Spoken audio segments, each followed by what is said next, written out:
Our today's profit is 125 pounds. That's around 21,000 Kenyan shilling. Hii ni Megamind version 1. Unaona profit ilianza na profit kidogo, inaenda increase hiyo payout. So this is how we did it. awesometradinghub.com. Niliingia kwa hii market ikaona digit 7, 8 na 9 ziko below 10.5% na kuna yenye iko na red bar ama green bar. Naenda pale kwa free bot nachukua Megamind version 1. So nitaset accordingly volatility 100 1s, then contract type ni under. Prediction ni under 9, under 8, under 7, then back to under 9. Stake nataka niwekele 100 pound. Stake 2 pia ikue 100 pound, then my take profit nataka ikue 150 pound. So entry point inakuanga hiyo kasa ikikuza 9 na ndo hiyo 9.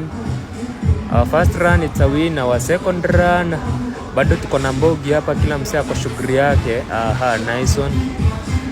I think we can call it a day. Na hapo ndo nilisimamishia, tukakuwa tusha print 125 pound as easy as